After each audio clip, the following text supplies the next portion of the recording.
ओइजा board, डर का खेल। जयपुर में 4 दोस्त रहते थे, आरव, करण, निखिल और सिया। चारों को डरावनी चीज़ों का बहुत शौक था।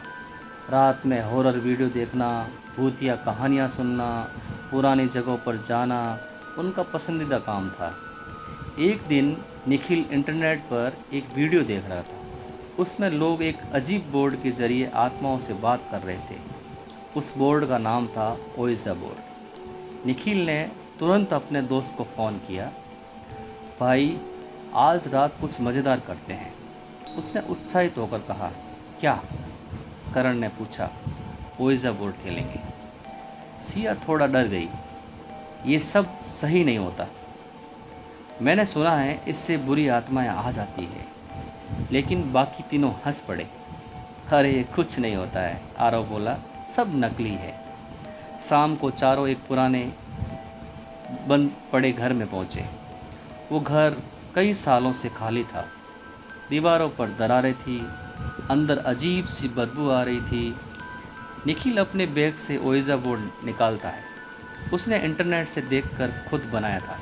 बोर्ड पर अंग्रेजी के अक्षर, नंबर और नीचे यस और नो लिखा था।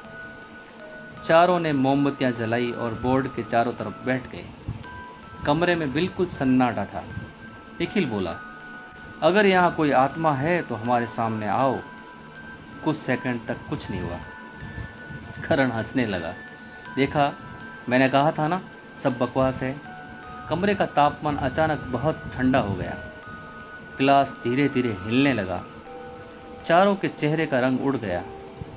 गिलास धीरे धीरे यस पर जाकर रुक गया।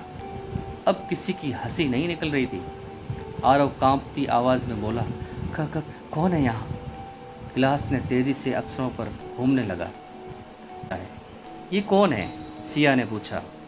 तभी ऊपर वाली मंजिल से किसी के चलने की आवाज़ आने लगी। ऐसा लग रहा था जैसे कोई भारी कदमों से धीरे धीरे चल रहा हो। करण बोला, भाई अब बहुत हुआ, चलो यहाँ से। मोमबत्तियाँ की लो अचानक बहुत ऊंची हो गई। कमरे के कोने में खड़ा पुराना आईना अपने आप हिलने लगा। सिया रोने लगी। मुझे घर जाना है। परछाई दिखाई दी। लंबा काला आदमी जिसकी आंखें पूरी सफ़ेद थी। आरव डर कर पीछे हट गया। ये मजाक नहीं है। अचानक ऊपर से किसी चीज़ के गिरने की आवाज़ आई। चारों डर कर सीढ़ियों की तरफ देखने लगे। ऊपर पूरा अंधेरा था।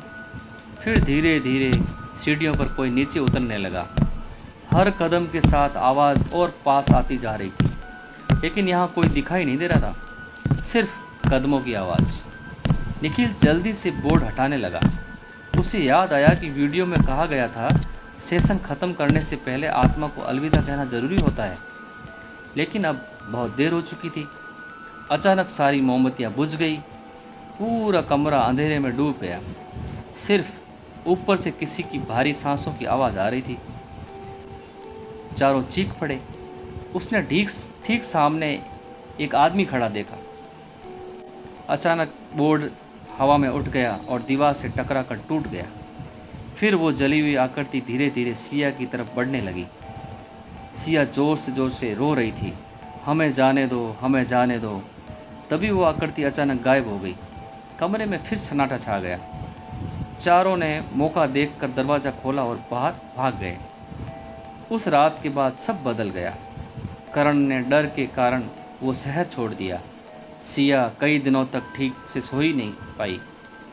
लेकिन सबसे अजीब बात निखिल के साथ हुई। हर रात ठीक 3:15 पर उसके कमरे में किसी के चलने की आवाज़ आने लगी। और एक रात उसने अपनी दीवार पर खून से लिखा देखा, गेम इज़ नॉट ओवर।